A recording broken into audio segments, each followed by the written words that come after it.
For more latest videos and updates, please subscribe our channel and hit the bell icon.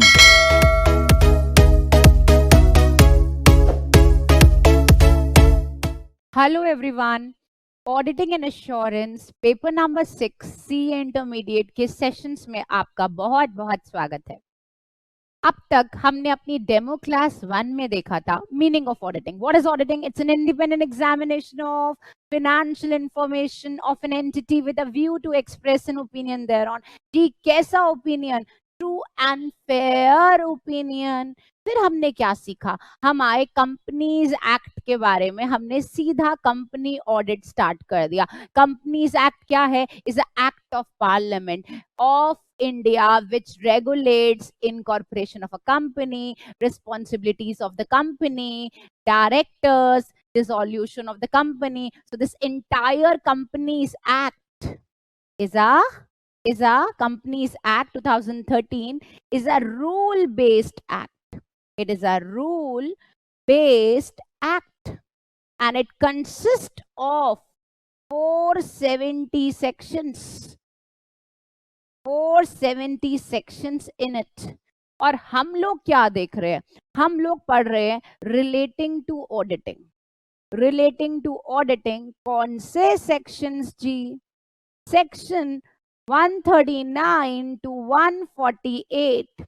These are the sections relating to auditing in Companies Act. All right, there is one more section that is 138, internal audit की applicability. But we are going to study in this chapter company audit section 139 to 148. तो in the last class मैंने start कर दिया था, आपको याद होगा, section 141। Section 141 141 आपने देखा था eligibility, qualification and disqualifications of the auditor. तो सेक्शन 141 का सब सेक्शन 1 क्या बताता है? एलिजिबिलिटी। Who is eligible? हम ऑलरेडी पढ़ चुके हैं लास्ट क्लास में। Who is eligible? Chartered accountant. Section 141 का सबसेक्शन 2 क्या बताता है? ये बताता है क्वालिफिकेशन। अब क्वालिफिकेशन क्या है? CA holding certificate of practice and in the case of firm majority number of partners must be practicing in India. ये दोनों चीजें हम लास्ट सेशन में कर चुके हैं और आज की क्लास में सबसे मजेदार कॉन्सेप्ट करेंगे, disqualification. Very important, very interesting and very big part. Section 141 subsection 3 disqualification. तो चलिए जी स्टार्ट करते हैं। बड़ा मजेदार, बड़ा इंटरेस्टिंग डिस्क्वालिफिकेशन। चलिए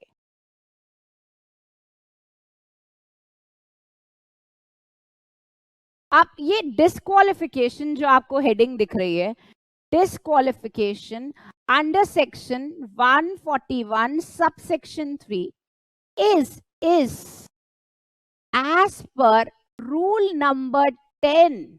और आपको मैंने लास्ट क्लास में बताया था रूल 10 ऑफ कौन सी वाली? कार यानी company audit and auditor rules. Auditor पे क्या लगते हैं?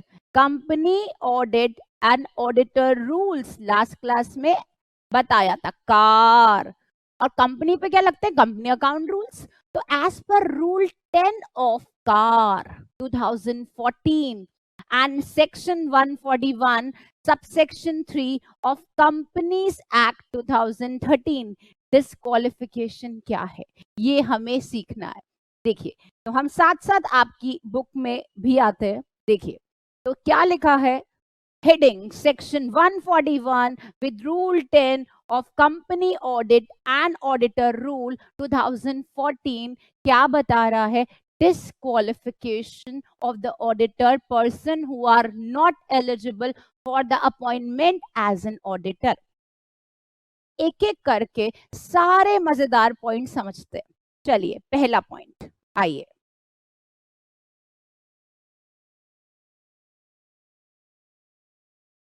First point, Point number 1.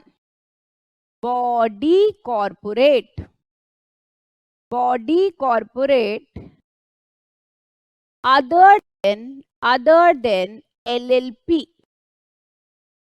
अब जी body corporate other than LLP disqualify है, ठीक है। Body corporate other than LLP audit नहीं कर सकता।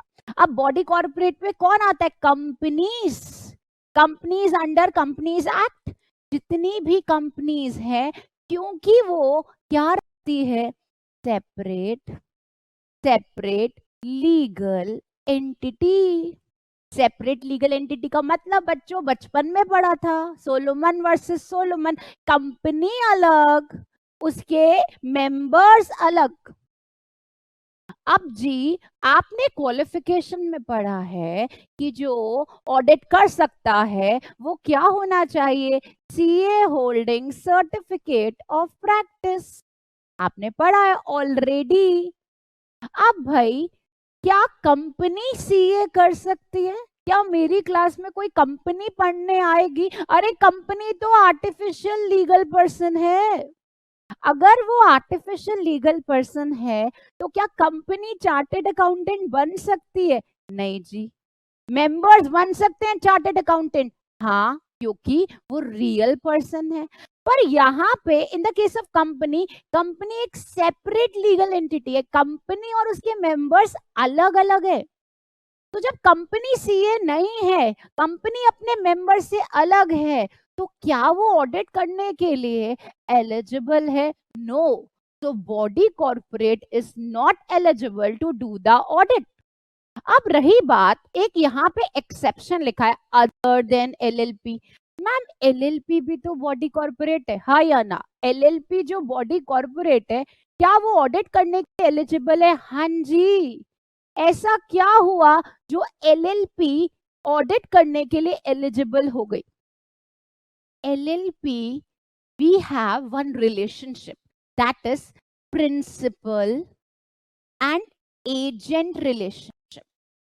अब प्रिंसिपल एंड एजेंट रिलेशनशिप क्या चीज है? प्रिंसिपल एंड एजेंट रिलेशनशिप यानी जितने भी पार्टनर्स हैं LLP में are the agent of LLP। Partners are the agent of LLP।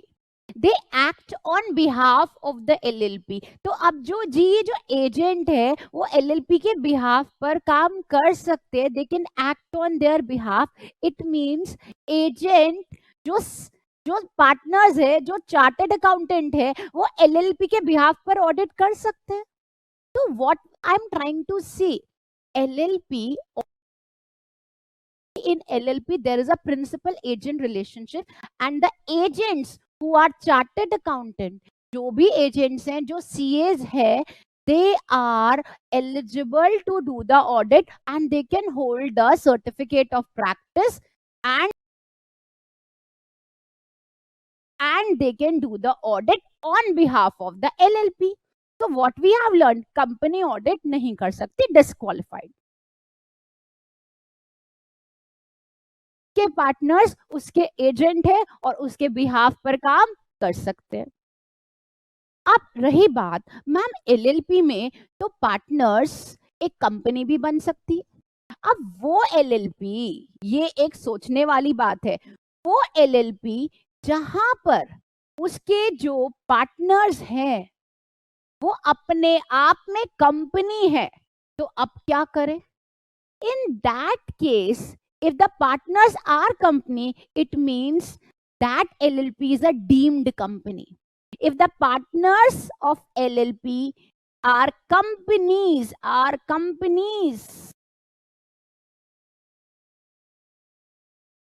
it means that LLP is deemed company, and deemed company means it is disqualified.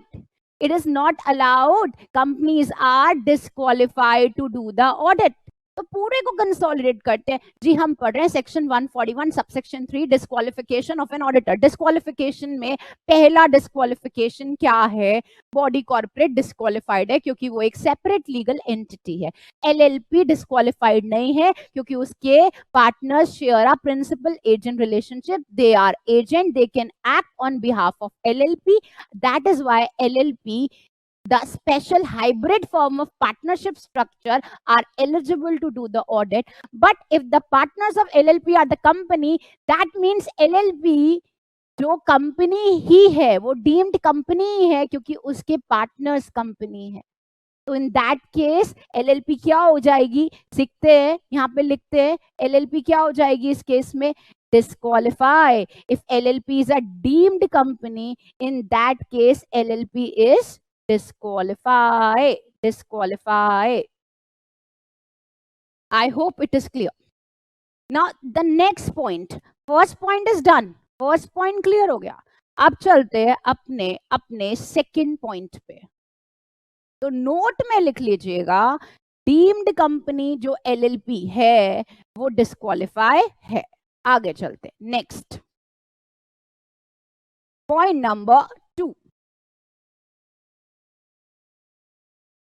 Officer और employee of the company. ओहो, क्या हो रहा है? Second point, officer और employee of company. Officer और employee of company, ये लोग भी डिस्क्वालीफाई है। मैम ये ऑफिसर कौन होते हैं, इनको समझाओ। अब हम समझते हैं एक बहुत important section, section 2 subsection 59 of companies act 2013, जो हमें बताता है ऑफिसर क्या इंक्लूड करता है। ऑफिसर इंक्लूड, ऑफिसर में क्या क्या आता है? ऑफिसर इंक्लूड डायरेक्टर, मैनेजर, की managerial person. Officer includes director, manager, की मैनेजरियल पर्सन। अब लिखा है अगर एक कंपनी है और उसका ऑफिसर है, यानी उसका डायरेक्टर, उसका मैनेजर, उसका की मैनेजरियल पर्सन या एम्प्लॉय है, वो भले ही चार्टेड अकाउंटेंट हो, भले ही सर्टिफिकेट ऑफ प्रैक्टिस होल्ड करता हो, वो उस कंपनी में ऑडिट नहीं कर सकता for the cause of independence. आपने लास्ट क्लास में देखा, ऑडिट मतलब अनबायस्ड, ऑडिट मतलब इम्पार्शियल। अब जो ऑफिसर और एम्प्लॉय होगा वो उस कंपनी के लिए पार्शियल है, बहुत ही बायस्ड है। वो उस कंपनी में ऑडिट करेगा तो वो कभी भी इंडिपेंडेंट ओपिनियन दे ही नहीं पाएगा। इस कॉज के लिए ऑफिसर और employee of the company audit नहीं कर सकते। चलिए समझते हैं सेम चीज with the help of an example. चलिए आइए एग्जाम्पल। जी, CA Akansha is holding certificate of practice. मैं सर्टिफिकेट ऑफ प्रैक्टिस होल्ड कर रही हूं, साथ ही साथ आई एम अ डायरेक्टर इन बहुत बड़ी कंपनी, बड़े बड़े नाम ले रही हूं। चलिए, Reliance limited. O my God ma'am, इतनी बड़ी कंपनी में डायरेक्टर? जी हाँ, मैं रिलायंस कंपनी यानी रिलायंस लिमिटेड में डायरेक्टर हूं, यानी I am the officer there. तो CA Akanksha holding certificate of practice, director in Reliance limited. क्या मैं यहाँ ऑडिट करने के लिए क्वालिफाइड हूँ? जी नहीं, आई एम डिस्क्वालिफाइड क्योंकि I am biased, I am partial for Reliance. मेरी इंडिपेंडेंट ओपिनियन रहेगा ही नहीं किस केस में? रिलायंस के केस में, क्योंकि मैं डायरेक्टर हूं रिलायंस में। और अगर मैं सीए हूं, सर्टिफिकेट ऑफ प्रैक्टिस होल्ड करती हूं, मैं ऑडिट करने के लिए डिस्क्वालीफाई हूं क्योंकि for the cause of independence. अब एक और बात सीखते हैं, थोड़ा सा घुमा के। Example number 2। चलिए, एग्जाम्पल नंबर 2 क्या देखा आपने? CA Akansha, same, is a director in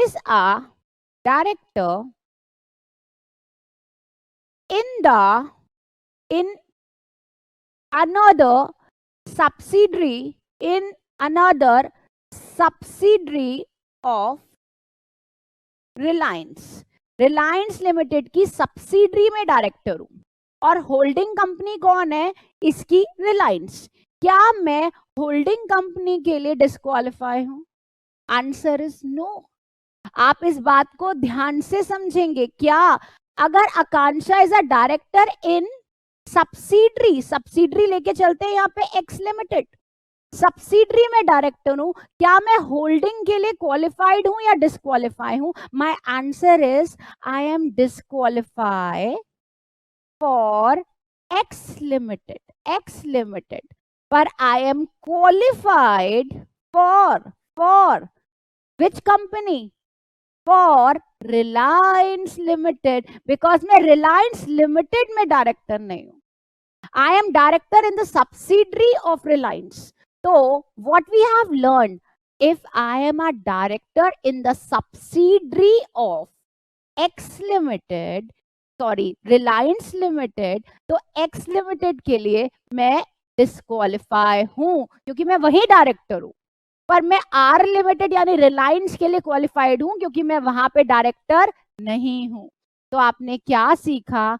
अगर मैं किसी कंपनी में डायरेक्टर हूं या मैं किसी कंपनी में की मैनेजरियल पर्सन हूं या मैनेजर हूं या एम्प्लॉय हूं, मैं इंडिपेंडेंस के कॉज के लिए उस कंपनी का ऑडिट नहीं कर सकती, पर मैं उसकी सब्सिडरी का ऑडिट कर सकती हूँ। अब आता है हमारा पॉइंट नंबर थर्ड। कह रहा है आ partner or employee of the officer or employee of the company or employee of the officer or employee of the company. क्या देखा आपने? अब पार्टनर किसका? ऑफिसर और employee of the company. Officer का डेफिनेशन आपने देख लिया, और या फिर एम्प्लॉय ऑफ द ऑफिसर और एम्प्लॉय ऑफ द कंपनी भी ऑडिट करने के लिए डिस्क्वालीफाई है। मैम कैसे? समझाओ। देखो मेरे बच्चे, देखते हैं एग्जाम्पल नंबर 1। बेटा यहाँ पे हम छोटे छोटे केसेस को साथ लेके आएंगे और सारा पूरा चैप्टर केसेस को पढ़ के आसानी से समझ जाएंगे। Example number 1, I is a partner, I is the partner of A is a director in Reliance limited, तो ए जो डायरेक्टर है यानी कि ऑफिसर है रिलायंस लिमिटेड में, उसका पार्टनर आई भी ऑडिट करने के लिए डिस्क्वालीफाई है। क्यों मैम, ऐसा क्यों? अरे भाई ए तो ऑलरेडी रिलायंस के लिए बायस्ड है और ए का पार्टनर आई भी तो बायस्ड हुआ। चलो मेरे को करना ऑडिट अलाउड नहीं है क्योंकि मैं इसी कंपनी की डायरेक्टर हूं, तो मैं अपने पार्टनर से अगर ऑडिट करा दूंगी तो मेरा पार्टनर और मैं तो सेम ही हो गए क्योंकि हमारी फर्म एक है। तो इधर हम फर्म में पार्टनर, इधर मैं डायरेक्टर एक कंपनी में, तो मैं इस कंपनी के लिए बायस्ड हूं तो मेरा पार्टनर भी इस कंपनी के लिए बायस्ड होगा। That is why my partner of the officer of the employee is also disqualified to do the audit. अगला एग्जाम्पल देखते हैं, example number 2। S is the employee of A. A कौन है? Same director in Reliance limited. which is a company. अब S is my employee. जो मैं बोलती हूँ वही S करता है. मैंने बोला S बैठ जाओ तो S बैठता है. मैं बोलती हूँ S खड़े हो जाओ. S मेरा एम्प्लॉय है, मैं उसे तनख्वाह देती हूँ. अगर S मेरा एम्प्लॉय है, मैं उसे सैलरी देती हूँ, मेरे लिए काम करता है, तो S इस कंपनी का ऑडिट नहीं कर सकता, क्योंकि मैं इस कंपनी के लिए ऑलरेडी बायस्ड हूँ. क्योंकि मैं यहाँ डायरेक्टर हूं, मैं बायस्ड हूं, और मेरा एम्प्लॉय जिसको मैं तनख्वाह देती हूँ वो मेरे हिसाब से काम करता है, तो वो ऑडिट करने के लिए भी क्या हो गया, डिस्क्वालीफाई. Point number 3. तो आपने क्या सीखा, employ of the officer or employee of the company is also disqualified to do the audit. चलिए देखते हैं आपकी बुक से ये सारे पॉइंट्स. हमने सीखे पहले 3 पॉइंट्स. चलिए जी देखते हैं पहले 3 पॉइंट्स. आप लोग देख रहे हैं स्क्रीन पे, मैं फुल स्क्रीन पे आपको दिखाती हूं. Body corporate other than LLP which is under LLP Act is qualified to do the audit. Next is officer or employee of the company, and another is a person who is a partner or who is the in employment matlab who is the employee of the officer or employee of the company are disqualified to do the audit. So these are the 3 important disqualification. और जो अब 4th disqualification शुरू होने वाली है वो बहुत ही ज्यादा important और बहुत ही ज्यादा interesting है. चलिए अब हम समझते हैं अपना disqualification number 4, IAG. चलिए disqualification number 4.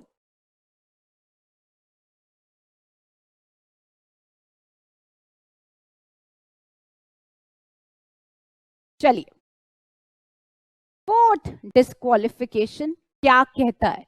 बड़ा इंटरेस्टिंग, बहुत ही लेंदी पॉइंट है. इसमें बहुत सारे छोटे छोटे पॉइंट हैं जहां पे आपने बहुत ध्यान देना है, और इसको समझाने के लिए मैं आपको बहुत सारी केस स्टडी कराने वाली हूं. और एग्जाम में सेक्शन 141 सब सेक्शन 3 का point number 4 is very important for the exam, very important. चलिए तो 4th पॉइंट क्या कहता है, पर्सन और द पार्टनर और द रिलेटिव. चलिए पर्सन और पार्टनर और रिलेटिव या तो पर्सन जो चार्टर्ड अकाउंटेंट है इन प्रैक्टिस, या फिर उसकी फर्म में पार्टनर, या उसका रिश्तेदार. मैम ये रिश्तेदार कौन है, चलिए मैं आपको पहले समझाती हूँ रिलेटिव्स की definition. Let's understand the definition of relatives, और उसके बाद हम देखेंगे इस पूरे पॉइंट को. तो जी रिलेटिव्स कौन है ये खतरनाक लोग. एज पर सेक्शन 2 सबसेक्शन 77 हम जानते हैं रिलेटिव्स का मतलब. Section 2 subsection 77 of companies act में हम रिलेटिव्स का मतलब जानते हैं. रिलेटिव्स का point number A, relatives are members of Hindu undivided family. Members of Hindu undivided family. Hindu undivided family में जो मेंबर्स है, जितने भी, आप HUF का मतलब समझते हो ना. अगर मेरी HUF है और उसमें मेरे हस्बैंड, मेरे बच्चे और मेरे जितने भी लोग उसमें आते हैं, जो मैंने इनकॉर्पोरेट करे हुए हैं, या फिर ऐसी HUF सोचो मेरे दादाजी की है, उसमें उनके भाई भी है, और मेरे फादर भी है, और मेरे फादर के भाई भी हैं, मेरे ताऊ चाचा, उनके बच्चे, मेरे कजिन्स, मेरे सिबलिंग, बहुत बड़ी HUF, सब रिलेटिव होते हैं. If you are the part of HUF, all are relatives. Second we have the B category, सबसे प्यारा रिश्ता, हस्बैंड एंड वाइफ. ये भी रिलेटिव की डेफिनेशन में आते हैं. Means a category number B belongs to spouse. अब आता है third category. Third category is basically prescribed. It is a prescribed list of relatives. ये जो रूल्स हैं उसमें एक प्रिस्क्राइब्ड लिस्ट है of relatives.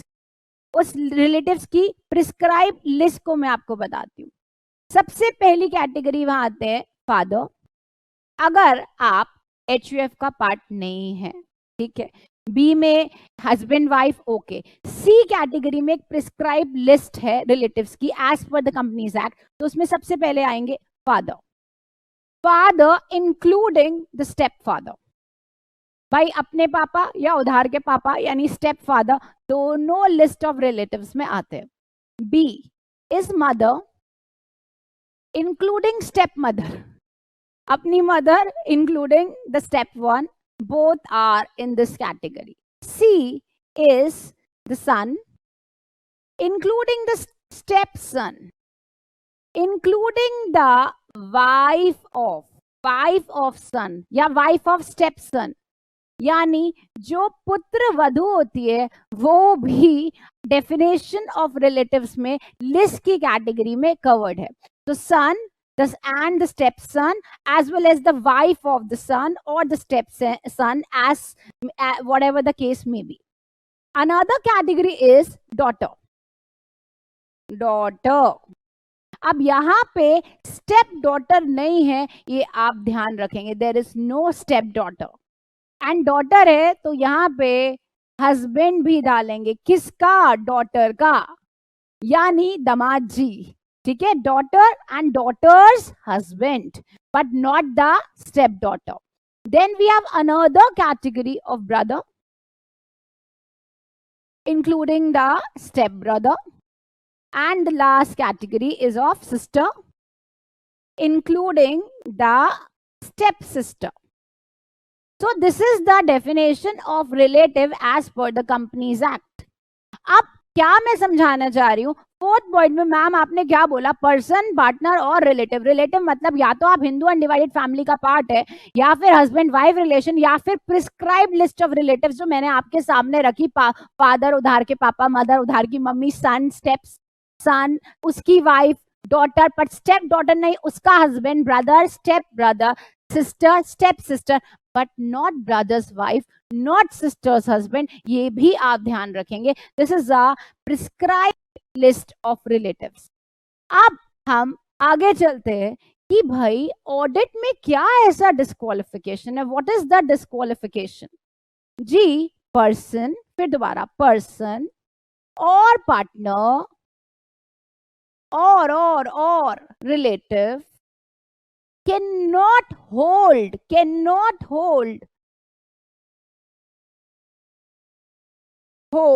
any security or interest,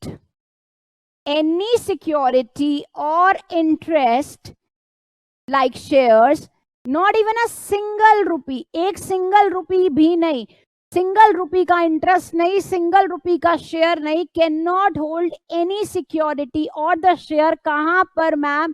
company में। कंपनी के साथ साथ उसकी होल्डिंग कंपनी में, कंपनी के साथ साथ उसकी सब्सिडरी कंपनी में, कंपनी के साथ साथ उसकी एसोसिएट कंपनी में, कंपनी की जो होल्डिंग कंपनी है और उस होल्डिंग की भी सब्सिडरी कंपनी में। मैम क्या बोल दिया आपने? अरे भाई, पर्सन जो चार्टेड अकाउंटेंट है या फिर उसका पार्टनर या फिर उसका रिश्तेदार, जो मैंने आपको कहाँ समझाया जी, section 2 subsection 77 of the Companies Act.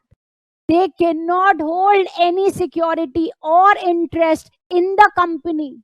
If they hold, they are disqualified. If they hold in the holding company of that company, they are disqualified. If they hold in the subsidiary company of that company, they are disqualified. If they hold in the subsidiary of the holding company, then also disqualified. If they hold in the associate company, then also they are disqualified. मतलब ma'am जीने नहीं देगा companies act? हाँ जी बिल्कुल, companies act ने independence के cause के लिए, जिससे आप शेयर लेके बायस ना हो जाए अपने ओपिनियन में, इसी कारणवश पूरे चक्रव्यूह से, पूरे चैनल से, पूरी ग्रुप से, पूरा ग्रुप है भाई, ये पूरा ग्रुप, इस पूरे ग्रुप में अगर आप एक भी शेयर, 1 रुपए का भी शेयर होल्ड करते हो, या आपका पार्टनर या आपका रिलेटिव एक भी सिक्योरिटी या इंटरेस्ट कैरी करता है, या तो कंपनी में, या फिर उसकी होल्डिंग में, या फिर उसकी सब्सिडरी में, या फिर होल्डिंग की सब्सिडरी में, या फिर उस कंपनी के एसोसिएट में,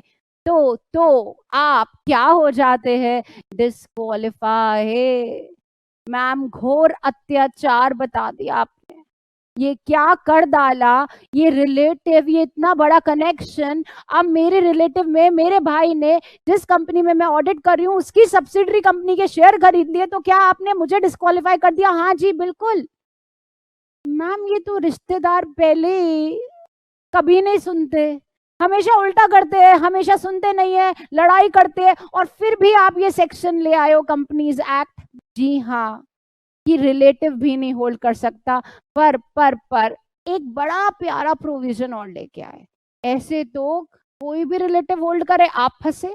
रिलेटिव के साथ लड़ाई, उसने शेयर ले लिए, आप फंस गए। तो रिलेटिव शेयर लेता है, फंसते आप हो, आपकी क्या दिक्कत है यहाँ पर? तो इस वजह से यहाँ पे एक प्यारा सा प्रोविजन आया, बड़ा प्यारा सा प्रोविजन। प्रोविजन में लिखा था relative may hold up to face value of rupees 1 lakh in the company or the holding company or the subsidiary company or the associate company. The relative may hold up to the face value of rupees 1 lakh. Relative इतने value का share, security, interest hold कर सकता है। 1 लाख तक कोई दिक्कत नहीं, उससे ज्यादा तो दिक्कत।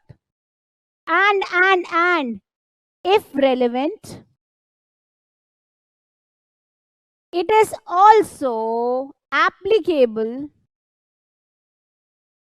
in case of company not having share capital or other security.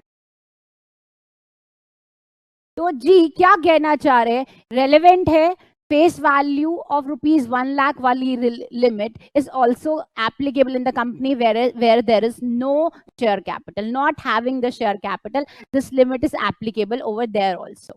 now इसी चीज को थोड़े से और नोट्स में इंटरप्रिटेट करते हैं। Let's interpret the same. चलिए, अब फर्स्ट पॉइंट हमारे पास ये आता है, क्या ये फेस वैल्यू की बात कर रहा है या मार्केट वैल्यू की? The value of shares of rupees 1 lakh that can be held by relative is face value, not the market value. अब value of share of rupees 1 lakh तो रिलेटिव होल्ड कर सकते हैं, पर फेस वैल्यू देखनी है, market value नहीं देखनी। मार्केट वैल्यू चाहे कितनी भी हो, फर्क ही नहीं पड़ता। मैम कैसे? मान लीजिए शेयर्स की फेस वैल्यू 80,000 है, पर मार्केट वैल्यू 2.5 लाख है, क्या ऑडिटर क्वालिफाई है या डिसक्वालिफाई है? Auditor is qualified because we have to consider only the face value only, not the market value, and he can hold up to 1 lakh. 1 lakh से ज्यादा हुए वहां टेंशन है। इसी पॉइंट को हम बहुत सारे केस स्टडी से समझते हैं। चलिए आइए जी समझते हैं। और अच्छा, उससे पहले एक और नोट, फिर हम केस स्टडी पे आते हैं। Note number 2, this limit of rupees 1 lakh, this limit of 1 lakh where the securities, just a second, where the securities are held by relative not the securities held by the auditor himself or his partners. If they hold, मैं ऐसे bracket में लिख देती हूं, if they hold for small value also,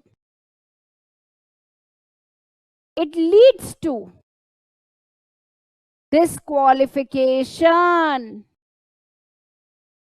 So what you have learned, आपने देखा relative तो face value 1 lakh तक शेयर्स होल्ड कर सकते हैं, कोई दिक्कत नहीं है। एंड हम मार्केट वैल्यू नहीं देख रहे, हम फेस वैल्यू देख रहे हैं। पर ये limit of 1 lakh of the securities held by the relatives are applicable only on relative, they are not applicable on the CA, on the partner. कोई सीए या उसका partner, they can not have the security, not the securities held by the auditor और his partner, they can not hold. अगर वो hold करते हैं छोटी सी वैल्यू भी, इट लीड्स टू डिस्क्वालिफिकेशन। 1 रुपए का भी शेयर रखते हैं, 1 रुपए का, मैंने ऊपर ही एक क्लॉज पहले लिख दिया है। if the person or the partner, they cannot hold any security or interest, 1 रुपए का भी शेयर नहीं ले सकते। पर रिलेटिव पे यहाँ पे एक प्रोविजन आ गया कि रिलेटिव होल्ड कर सकता है कितना, 1 लाख रुपए तक, उससे ज्यादा नहीं। उससे एक्सीड होते ही एप्लीकेबिलिटी, जो रिलेटिव ने ज्यादा शेयर्स ले रखे हैं 1 लाख से ज्यादा, तो person will be disqualified for doing the audit for the cause again the biasness.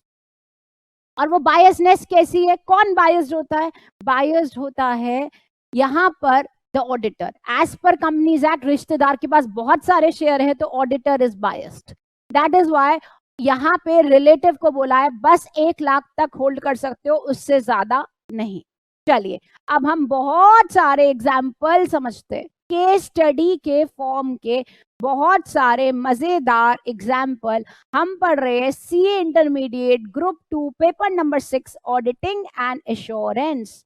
चलिए अब हम एग्जाम्पल्स देख रहे हैं। एग्जाम्पल नंबर 1, चलिए हर एग्जाम्पल आप खुद से आंसर करेंगे। सबसे पहले एग्जाम्पल नंबर 1, CAA, आप practicing chartered accountant holding securities of XYZ Limited, face value 990। अब मैं आपसे पूछना चाहूंगी, क्या chartered accountant Akanksha practicing as a CA and holding securities of XYZ Limited, face value 990, is she qualify or disqualify? बताइए जी क्या होना चाहिए? Answer is she is disqualified. She is disqualified. Why she is disqualified? Because she cannot hold the security or the share of not even 1 rupee. या तो 990 आ गया जी। अब वो face value 990 रुपए की सिक्योरिटी होल्ड कर रही है। कौन? आकांक्षा, practising CA in X and this XYZ limited में जब वो होल्ड कर रही है तो वो XYZ लिमिटेड का ऑडिट करने के लिए क्या हो गई? डिस्क्वालिफाई। अब इसी केस में थोड़ा चेंज करते हैं। अब सीए आकांक्षा का ब्रदर ये होल्ड कर रहा है सिक्योरिटी कहां पर? In XYZ limited, face value 990। क्या आकांक्षा, सीए आकांक्षा क्वालिफाई है या disqualify? She is qualified in XYZ limited. The reason is brother is holding the security of 990 which is less than 1 lakh rupees। 1 lakh से बहुत कम है भाई ये। जब ये 1 लाख से बहुत कम है तो यहाँ पर आकांक्षा क्वालिफाइड रहेगी because brother relative is holding less than 1 lakh. चलिए अब ऐसे ही देखते हैं और दूसरा एग्जाम्पल, और इन सारे एग्जाम्पल से मेरे बच्चा आपको क्लियर हो जाएगा, आपको पूरा पूरा कॉन्सेप्ट, मजेदार कॉन्सेप्ट। चलिए एग्जाम्पल नंबर 2, यहां पे हम देख रहे हैं there is a firm of CA Hanuman ji, CA Hanuman,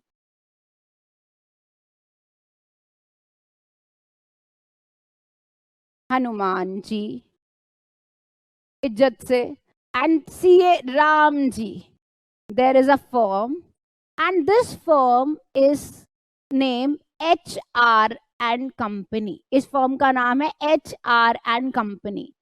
अब इनको ऑडिट करनी है Lanka limited, O my God, Lanka limited. अब यहाँ पे राम जी का रिलेटिव, HRN कंपनी के जो सीए है राम जी, उनका रिलेटिव क्या नाम है? Lakshman. Lakshman is holding shares in Lanka Limited।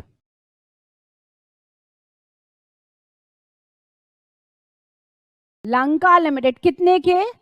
Face value 99,000 only.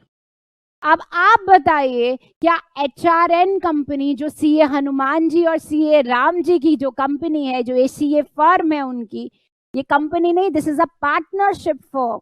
This partnership firm जिसके relative Lakshman is holding security of ₹99,000 in Lanka limited, क्या ये लोग HRN कंपनी क्या है, डिस्क्वालीफाई या क्वालिफाई? आंसर करिए, सोच के बताइए। ये क्या है? Qualified. Why qualified? Because Lakshman ji, the relative of Ram ji, is holding security less than 1 lakh। 1 lakh से कम की सिक्योरिटी होल्ड कर रहे हैं, तो ये फर्म क्या हो जाएगी? ये फर्म HRN कंपनी, ये क्या हो जाएगी? क्वालिफाइड। और अगर यही वैल्यू 1 लाख से ज्यादा होती तो ये फर्म क्या हो जाती? Disqualify. I hope it is clear. चलिए अब देखते हैं एग्जाम्पल, ऐसे धीरे धीरे करके बहुत सारे एग्जाम्पल और एक एक कॉन्सेप्ट को ध्यान से देख के समझेंगे। एग्जाम्पल नंबर 3, चलिए अब यहाँ पे हम चेंज करते हैं, दूसरी कंपनी लेके आते हैं। एक कंपनी है जिसका नाम है, पूरा नाम नहीं लेंगे, I am very politically correct, BJ and company, BJ and company. ठीक है, ये एक ऑडिट फर्म है। ठीक है जी, इस ऑडिट फर्म में 2 सीए पार्टनर्स हैं, सीए मोदी, सीए शाह। ठीक है, CA Modi, CA Shah are basically the partners in the audit firm BJ and company. अब इनके पास ऑडिट आता है बीसीसीआई लिमिटेड। अब ये बीसीसीआई लिमिटेड में जो मिस्टर शाह है, उनके सन मिस्टर जे, जो किसके सन है? मिस्टर शाह के, क्या कर रहे हैं? होल्ड कर रहे हैं क्या? सिक्योरिटी फेस वैल्यू 2,20,000 इन बीसीसीआई। 2,20,000 की सिक्योरिटी, जिसकी फेस वैल्यू 2,20,000 है, उतनी सिक्योरिटी वो होल्ड कर रहे हैं इन बीसीसीआई लिमिटेड। अब मैं आपसे पूछती हूं, क्या बीजे एंड कंपनी क्या क्वालिफाई है या डिस्क्वालिफाई है? आप बताइए। As mister J, the son of Mr. Shah is holding the security of face value in BCCI Limited, तो क्या सीए मोदी, सीए शाह, ये बीजे एंड कंपनी एक ऑडिट फर्म बीसीसीआई के लिए क्वालिफाई है या डिस्क्वालिफाई है? The answer is disqualify. Why disqualify? Just a second. It is disqualified. What is the reason? The Mr. J, the son of Mr. Shah, is holding the security exceeding 1 lakh. 1 lakh से ऊपर की security लग रहा है, इसलिए ये firm क्या हो रही है, disqualify, because it is exceeding 1 lakh. कितना एक्सीड हो गया, 1 लाख। चलिए अगला केस देखते हैं, case number 4। we have done how many? Yes, example 3, now example number 4. Example number 4 is having 2 parts. चलिए, CA राजा, CA मोहन, फर्म का नाम है Rajmohan and company. Holding shares नहीं, कुछ नहीं कर रहे, ऑडिट के लिए अप्लाई कर रहे हैं इनलिमिटेड। इस कंपनी में Rajmohan and company CA firm audit के लिए अप्लाई कर रहे हो। अब mister be relative of CA Raja, holding 8,000 shares, face value 10 each, market value 1,60,000। अब आप बताइए क्या राजमोहन एंड कंपनी क्वालिफाई है या डिस्क्वालिफाई है? फेस वैल्यू यानी कितनी फेस वैल्यू, 80,000। 10 रुपए का एक शेयर है, 8,000 शेयर है, तो टोटल वैल्यू कितनी हो गई, 80,000। मार्केट वैल्यू कितनी है, 1,60,000। आप बताइए qualify disqualify? Answer is the Rajmohan and company is qualified. Why the qualified? Because we only take the face value, not the market value, and face value is less than what, 1 lakh, and market value ज्यादा है तो अपने को market value से लेना देना नहीं है। तो हम क्या समझेंगे, यहाँ पे राजमोहन एंड कंपनी क्या है, it is qualified. Now example number 4 का पार्ट 1 हम देख चुके हैं, ठीक है। अब हमें देखना है part number 2। Part number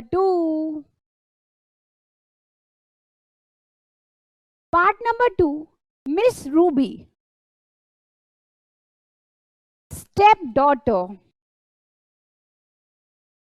daughter of CA Raja, holding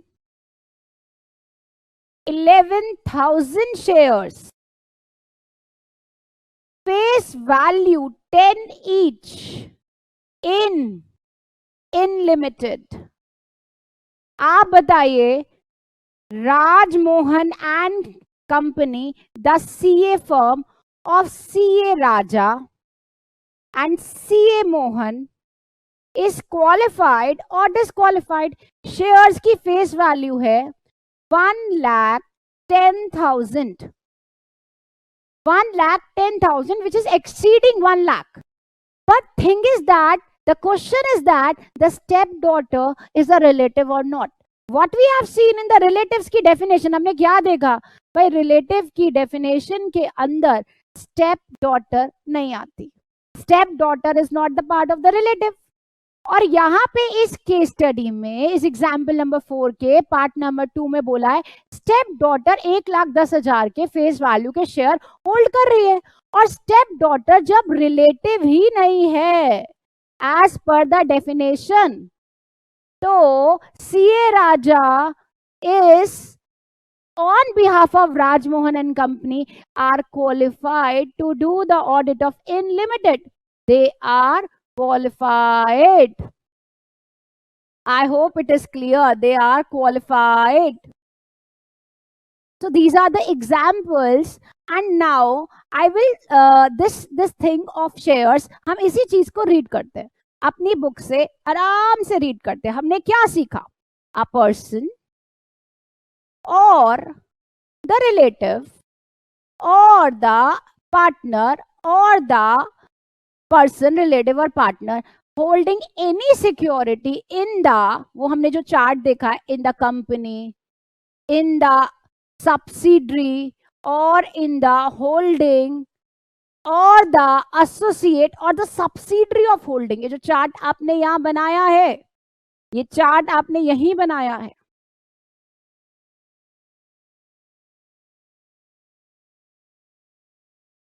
company, उसकी होल्डिंग, उसकी सब्सिडरी, उसकी एसोसिएट और उस होल्डिंग की सब्सिडरी। ठीक है जी। तो यहां पे ये can not hold any share in this category, in this group. अब यहाँ पे एक प्रोविजो आया, क्या? रिलेटिव में होल्ड द सिक्योरिटी, मान्य है तो सिक्योरिटी इंटरेस्ट होल्ड कर सकते हैं of face value up to 1 lakh और नॉट एक्सीडिंग 1 लाख और अप टू 1 लाख और not exceeding 1 lakh. It may also be noted that condition of 1 lakh be also be applicable in the case of company not having the share capital. And one more thing that I've taught you, this limit of 1 lakh is not applicable to, it is not applicable to person and his partner. इन दोनों पे applicable नहीं है। अब ये जो last point आया है, ये हमने अभी समझना है, मैं आपको अभी समझाऊंगी, रुकिए। पहले हम यहां से देख लेते हैं। The value of shares 1 lakh can be hold by the relative and not the market value. यहाँ पे मार्केट वैल्यू हम नहीं लेते, we do not take the market value.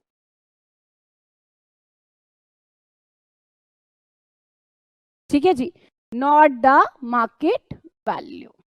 Another thing, the limit of 1 lakh would be applicable to whom? To the relatives, but they are not applicable to the auditor himself or his partner. In case of an auditor or his partner, security even of small value shall leads to disqualification. आगे एक बड़ी प्यारी सी line है, और relative की definition तो मैं आपको ऑलरेडी करा चुकी हूं as per section 2 subsection 77 of companies act के हिसाब से आपने डेफिनेशन पहले ही देख ली है। अब ये जो थर्ड पॉइंट आता है, इसको समझते हैं क्या कह रहा है ये थर्ड पॉइंट। चलिए, अगर ऐसा हो जाए तो क्या करेंगे? देखिए, कई बार क्या होता है, रिलेटिव्स अनजाने में शेयर्स खरीद लेते हैं 1 लाख से ज्यादा, उन्हें नहीं पता होता, वो 2-2, 3-3 लाख के फेस वैल्यू के शेयर खरीद लेते हैं और उनको नहीं पता होता, और कहीं ना कहीं उनके इतने ज्यादा शेयर लेने की वजह से हमारी ऑडिट पे बहुत भारी भरकम इफेक्ट आता है, हमसे एक बहुत इंपॉर्टेंट ऑडिट छिन जाती है, हम डिस्क्वालीफाई हो जाते हैं, और ये रिलेटिव ने ये काम करा था, उन्हें नहीं पता था। अब इस केस में एक बहुत इंपॉर्टेंट नोट है, क्या? This is note number 3। If they acquire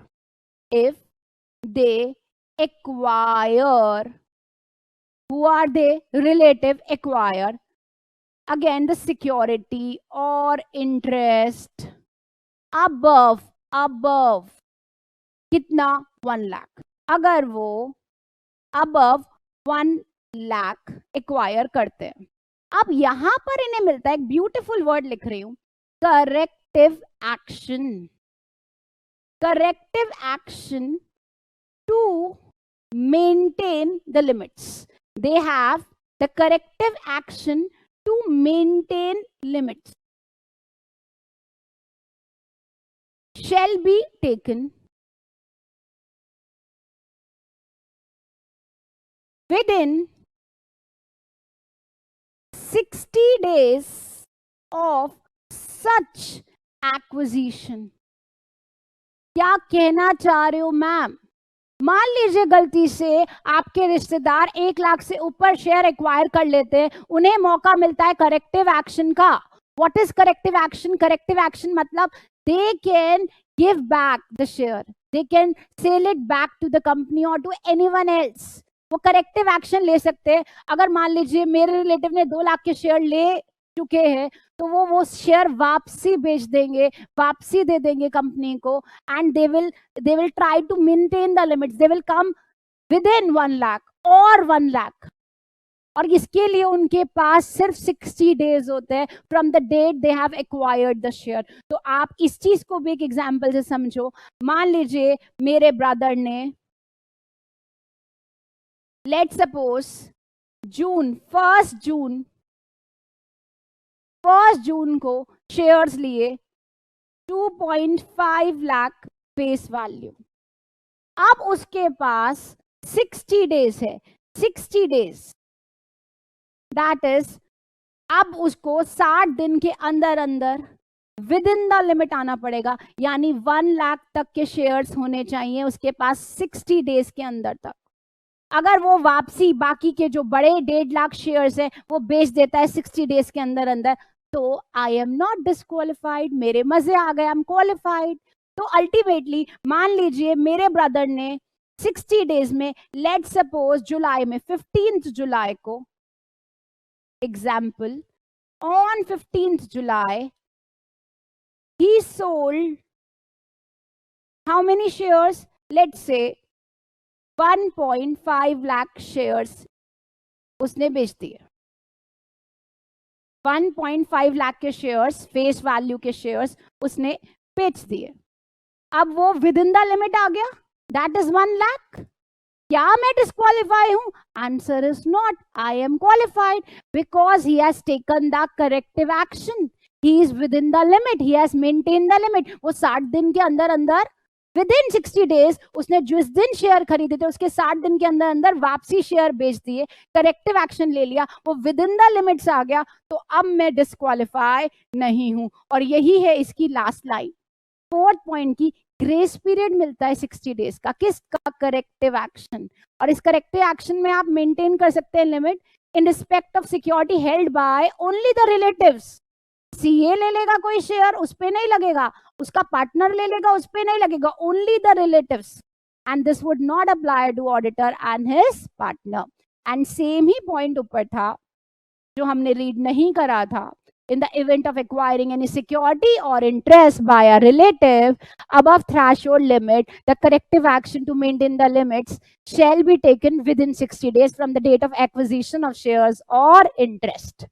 तो यहाँ पे हमारा फोर्थ का फर्स्ट पॉइंट खत्म होता है, और ये सारे एग्जाम्पल्स मैं आपके साथ ऑलरेडी डिस्कस कर चुकी हूँ। अब आते हैं हम नेक्स्ट पॉइंट पे, चलिए नेक्स्ट पॉइंट पे, IGI फोर्थ पॉइंट का, दिस इज फोर्थ पॉइंट का पार्ट नंबर 1 करा है, अब फोर्थ पॉइंट का पार्ट नंबर 2, 3 करेंगे। चलिए, तो ये हमारा एक मजेदार पॉइंट खत्म होता है। अब इसी पॉइंट फोर्थ का पार्ट नंबर 2 हम पढ़ रहे हैं, section 141 sub section 3, disqualification. Point number 4, person, partner, relative can not hold any security और interest in the company its holding its subsidiary. इस होल्डिंग की सब्सिडरी और उस कंपनी की एसोसिएट कंपनी में एक भी सिक्योरिटी नहीं होल्ड कर सकते, पर रिश्तेदार के पास 1 लाख तक की सुविधा है, उससे ज्यादा एक्सीड होता है तो पार्टनर और ऑडिटर डिस्क्वालीफाई होते हैं, अदरवाइज नॉट। एंड अगर वो इस लिमिट को एक्सीड भी कर देते हैं तो कोई बात नहीं, 60 डेज के अंदर वो करेक्टिव एक्शन ले सकते हैं। रिलेटिव की डेफिनेशन आपने सेक्शन 2 सब सेक्शन 77 में ऑलरेडी सीख ली है, और ये सारा कॉन्सेप्ट फेस वैल्यू पे लगता है, not the market value. IG fourth का पॉइंट नंबर 2 देखते हैं।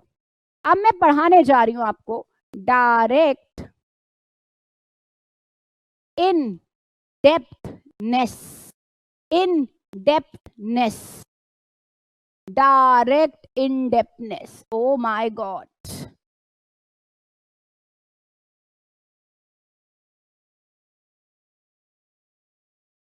आओ जी देखते हैं, what is indirect indebtedness? Person और वही सेम चीज पार्टनर, और वही सेम चीज और रिलेटिव। मैम ये पीछा नहीं छोड़ेंगे, इस पॉइंट में तो नहीं छोड़ेंगे।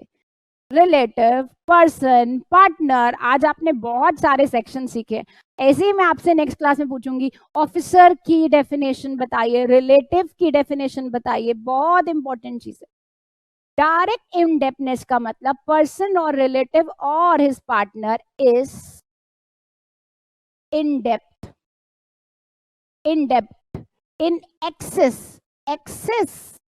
of rupees 5 lakhs to same diagram to company or its holding company or its subsidiary or its associate और द होल्डिंग की सब्सिडरी। अगर पर्सन या पार्टनर या रिश्तेदार is in depth in excess of ₹5 lakh from the company, its holding company, its subsidiary company or its associate company या holding की subsidiary company, it means the auditor and his partner is disqualified. Auditor and his partner are disqualified. Ma'am कैसे समझाओ, इसको भी समझते हैं बेटा बहुत सारे एग्जाम्पल से। चलिए आए, बहुत सारे मजेदार एग्जाम्पल। एग्जाम्पल नंबर 1, मान लीजिए एक कंपनी है, ठीक है, कंपनी का नाम है मुथूट फाइनेंस लिमिटेड और मेरी सीए फर्म है, वही पुरानी लेके आते हैं। चलिए यहाँ पे मुथूट फाइनेंस लिमिटेड है और यहाँ पे सीए आकांक्षा और उसकी पार्टनर सीए आई।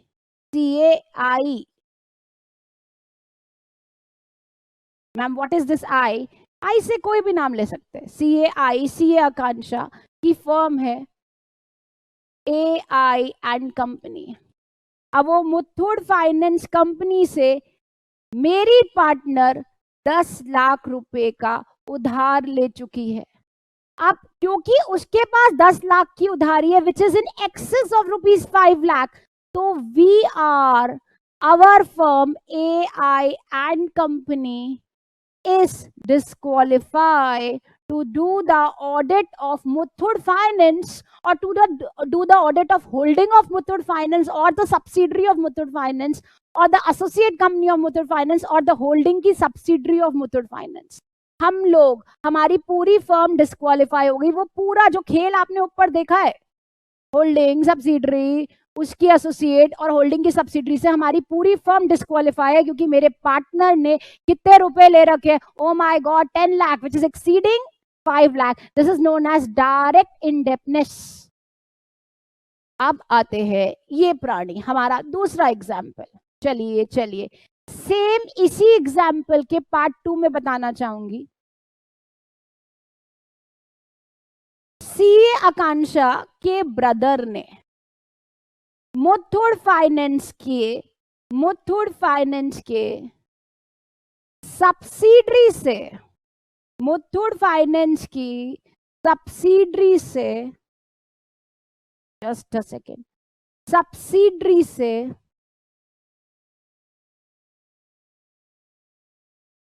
कितने रुपए ले रखे? कितने रुपए?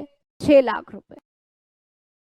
अब मेरे ब्रदर ने मेरी कंपनी से, उसकी सब्सिडरी से 6 लाख रुपए ले रखे हैं जो 5 लाख से एक्सेस है। तो इस वजह से हमारी फर्म क्या हो गई? Disqualify.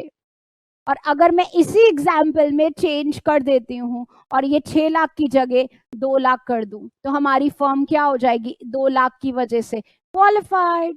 The reason behind this is 2 lakh is less than 5 lakh और ऊपर हमने पढ़ा है एक्सेस ऑफ 5 लाख। ऊपर आपकी लाइन लिखी थी एक्सेस ऑफ ₹5 लाख। और अगर 2 लाख तक मैंने या मेरे पार्टनर ने या मेरे रिश्तेदार ने इन कंपनी और इनके ग्रुप ऑफ कंपनी से अगर 5 लाख से कम ले रखे हैं तो हम क्वालिफाइड हैं। 2 लाख रुपए ले रखे हैं, हम क्वालिफाइड है। पर 6 लाख रुपए ले रखे, एक्सेस ऑफ 5 लाख ले रखे तो हम क्या हो गए? डिस्क्वालीफाइड। तो डिस्क्वालीफाई 6 लाख की वजह से और 2 लाख की वजह से हम लोग क्या हो गए? क्वालिफाइड। यहाँ पे रिलेटिव्स के लिए कोई प्रोविजन नहीं है। पार्टनर्स हो या रिलेटिव्स हो या मैं खुद एज एन ऑडिटर हूं, अगर हम एक्सेस ऑफ 5 लाख लेते हैं, कोई सा भी 5 लाख से एक्सेस लेता है, डायरेक्टली लेता है उस कंपनी से, उसकी सब्सिडरी से, होल्डिंग से, एसोसिएट से, होल्डिंग की सब्सिडरी से, तो हम सारी, हमारी पूरी फर्म ऑडिट करने से डिस्क्वालीफाई होती है। अब आता है मेरे बच्चों फोर्थ का लास्ट पॉइंट, फोर्थ पॉइंट का लास्ट पॉइंट, थर्ड पॉइंट, और थर्ड पॉइंट है change. Indirect, indirect, in depth,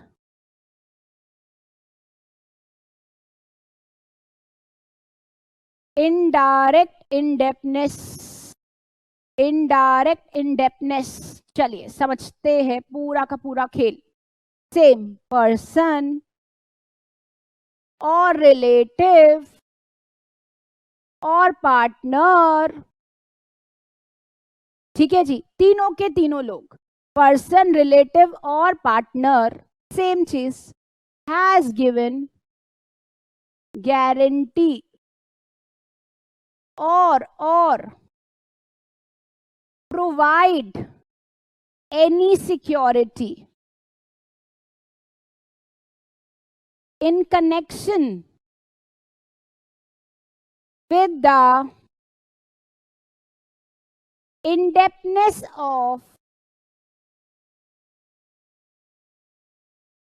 any third party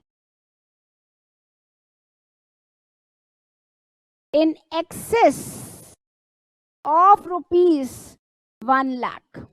क्या देखा आपने? इनडायरेक्ट, यहां पे पर्सन, रिलेटिव और पार्टनर ने खुद इंडेप्टनेस नहीं ली है, they have given what, the guarantee, और प्रोवाइड एनी सिक्योरिटी दे दी यार, गारंटी दे दी या सिक्योरिटी दे दी, किसके लिए दी है? अपने लिए नहीं, थर्ड पार्टी के लिए। कितने? 1 लाख रुपए के एक्सेस में, और कहां पर, कहां पर? इन द कंपनी और इट्स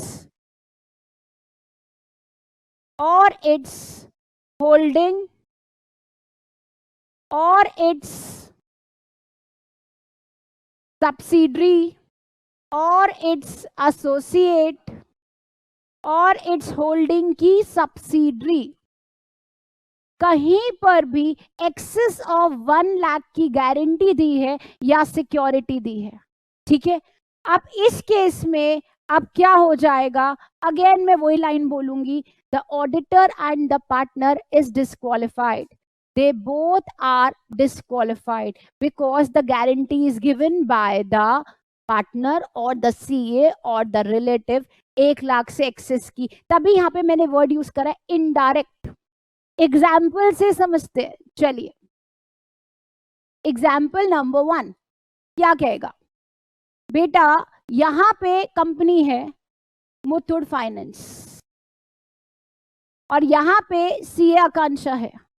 अब यहां पे मेरी फ्रेंड आती है, फ्रेंड का नाम है प्राची। प्राची ने मुथूट फाइनेंस से लोन लिया, लोन लिया प्राची ने, प्राची के लिए गारंटी दी मैंने गारंटी दी, गारंटी मेरी, लोन किसने लिया? प्राची ने, मुथूट फाइनेंस लिमिटेड से, और गारंटी मैंने कितने की दे दी? 5 लाख की, which is excess of rupees 1 lakh. और जो प्राची ने यहाँ पे, अगर मैं बोलूंगी प्राची ने कितने का लोन लिया? 5 लाख, 5 लाख का लोन लिया, मैंने 5 लाख की गारंटी दी, तो क्या मैं मुथूट फाइनेंस का ऑडिट कर सकती हूँ? अगेन मैं मुथूट फाइनेंस के ऑडिट के लिए डिस्क्वालीफाई होती हूँ, क्योंकि मैंने अपनी फ्रेंड की गारंटी ले ली। It is known as indirect indebtedness. तो इनडायरेक्ट इंडेप्टनेस, या तो मैं गारंटी दूं, या मेरा पार्टनर गारंटी दे, या मेरा रिश्तेदार, मेरा रिलेटिव गारंटी दे किसी थर्ड पार्टी का, या सिक्योरिटी दे, तो हम उस कंपनी या फिर उसकी होल्डिंग या फिर उसकी सब्सिडरी या फिर हम पूरे एसोसिएट या होल्डिंग की सब्सिडरी से क्या हो जाते हैं? डिस्क्वालीफाई, हम ऑडिट नहीं कर सकते, ठीक है। तो अगर हम इसी एग्जाम्पल में थोड़ी सी छेड़खानी करें और मैं बोलूं सीए आकांक्षा ने नहीं, सीए आकांक्षा के ब्रदर ने प्राची के लिए मुथूट फाइनेंस को गारंटी दे दी, तो अब इस वजह से सीए आकांक्षा अभी भी डिस्क्वालीफाई होगी, क्योंकि मैं दूं या फिर मेरा रिलेटिव दे या फिर मेरा पार्टनर दे, हम लोग क्या हो जाएंगे, डिस्क्वालीफाई। तो क्या लिखा है, इनडायरेक्ट इंडेप्टनेस, पर्सन और द रिलेटिव और द पार्टनर गिव गारंटी और provide any security in connection with the third party in excess of ₹1 lakh, we become disqualify. इसे बुक से रीड करते हैं, जल्दी से रीड करते हैं, आओ आओ आओ आओ, जल्दी से रीड करते हैं, आओ जी आओ। This is may be okay, this is point number 4, यानी these are the 2 points of point number 4, second point, and this is third point. All right, in debt to the company or its subsidiary or its holding or associate or the subsidiary of such holding company in excess of ₹5 lakh. And who is in debt? Line is same. In debt कौन है? Same. Fourth point applicable to whom? This is applicable to the person or his relative or his partner. This entire point, the person, relative or the partner. Now इसी में again, person, relative or the partner has given guarantee or provided any security in connection with the indebtedness of any third party or a person to the company or its subsidiary, holding, associate company or the subsidiary of holding company in excess of 1 lakh. The person, the partner or relative, कोई भी indirect indebtedness दे रहा है, guarantee दे रहा है, security दे रहा है, excess of 1 lakh, तो auditor and the firm and the partner is disqualified from the audit. So these are the 4 disqualification which are very important, और आपने बहुत सारा लर्न करा। अगले सेशन में हम और डिस्क्वालिफिकेशन पढ़ेंगे। तो आज के लिए बस इतना। Thank you so much.